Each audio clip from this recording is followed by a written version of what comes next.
the reaction of alkaline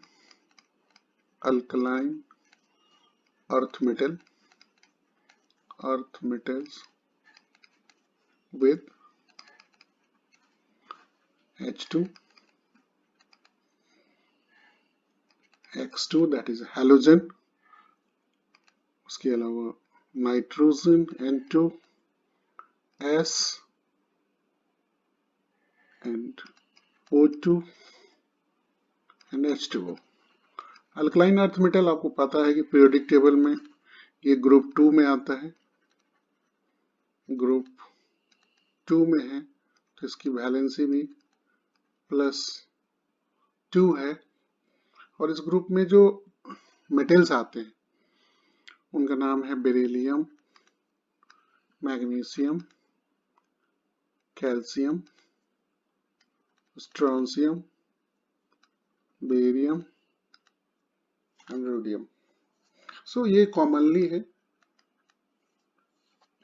ये सब commonly जो है हमारे ग्रुप 2 में आते हैं और इनकी बैलेंसी फिक्स है +2।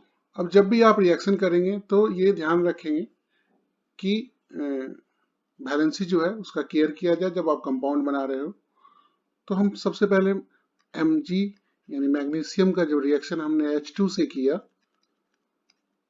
तो ये एक सॉलिड बना मैग्नीशियम हाइड्राइड। चूंकि मैग्नीशियम की 2 वैलेंसी है तो इसके ऊपर 2 आ गया, हाइड्रोजन का 1 होता है, हमें नहीं लिखना है, ये एक सॉलिड कंपाउंड बना दिया। इसी तरह अगर आप नाइट्रोजन के साथ रिएक्शन कराएंगे, जैसे कैल्शियम है, इसको अगर आप नाइट्रोजन के साथ रिएक्शन करेंगे तो ये बनाएगा Ca3N2। क्योंकि नाइट्रोजन की 3 वैलेंसी होती है और कैल्शियम की 2 होती है तो ट्रांसफर इंटर एक्सचेंज हो जाता है, ये भी सॉलिड कंपाउंड बनाता है। थोड़ा सा यह ध्यान रखिए कि दोनों ही केस में बैलेंसिंग होना चाहिए। तो इसको बैलेंस करने के लिए हमें यहाँ पे 2 लगाना पड़ेगा and then in this case 2 और यहाँ पे 6। तो इस तरह से नाइट्रोजन के साथ भी कोई भी नाइट्राइड बनाएगा, जिस भी मेटल को आप ले रहे हो, चाहे वो मैग्नीशियम लो, कैल्शियम लो, स्ट्रोंशियम लो, कोई भी ले। इसी तरह से अगर हम थोड़ी सी बात करें कि अगर सल्फर के साथ रिएक्शन करेंगे तो जैसे कैल्शियम है प्लस S2 तो ये बनाएगा कैल्शियम सल्फाइड, ये भी सॉलिड कंपाउंड बनाएगा।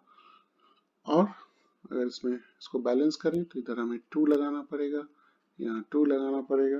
तो आप किसी को भी लेकर के बस ध्यान देना है, एक क्योंकि ये नॉन मेटल है तो इसके साथ कम से कम 2 तो लगता ही है, क्योंकि स्टेबिलिटी होती है रिएक्शन में इसके लिए। ये डाइएटॉमिक होते हैं नॉन मेटल्स। और जब बैलेंस करते हो तो बैलेंसिंग ध्यान रखना है, और उसके अलावा वैलेंसी, पहले वैलेंसी उसके बाद बैलेंसिंग। अब अगर हम ऑक्सीजन के साथ देखें तो अगर हम M लिखे for metal, alkaline earth metal के लिए, और ऑक्सीजन के साथ नॉर्मल रिएक्शन हुआ तो ये MO बनाएगा। क्योंकि दोनों की वैलेंसी 2-2 है तो मेटल ऑक्साइड बोलेंगे।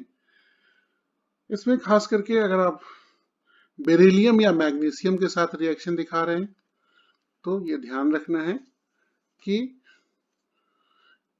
ये जो बनाएगा ये बनेगा BeO, और इसमें इधर हमें 2 लगाना होगा और यहाँ भी 2 लगाना होगा, क्योंकि बैलेंसिंग के लिए अगर इसमें भी देखें तो 2 लगा के इसको हम बैलेंस कर सकते हैं। तो बेरिलियम और मैग्नीशियम के लिए हमें स्ट्रांगली हीट करना पड़ेगा, स्ट्रांगली हीट करना पड़ेगा, ये थोड़ा ध्यान रखने की बात है इस इक्वेशन में। इसके अलावा बेरियम जो है ये थोड़ा सा अलग बिहेवियर करता है, ये जो है सुपर ऑक्साइड भी बनाता है, या BaO2, Ba+O2, ये बनाता है BaO2, तो ये भी बना सकता है और नॉर्मल ऑक्साइड भी बना सकता है। अब अगर हम इसी में बात करें वाटर के साथ रिएक्शन, तो वाटर जब भी होगा, ये भी अल्कलाइन अर्थ मेटल हम इसको बोलते हैं, यानी ये भी एक बेस बनाता है। अल्कलाइन का मतलब बेस हुआ, और अर्थ के ऊपर है इसलिए अर्थ पे ज्यादा ये मिलते हैं, इसलिए अर्थ मेटल बोलते हैं इसको। तो इसके रिएक्शन में अगर हमारे पास Mg है, इसको हमने वाटर के साथ रिएक्शन करवाया, तो वाटर के पार्ट में, दो पार्ट में टूट गया वाटर, तो Mg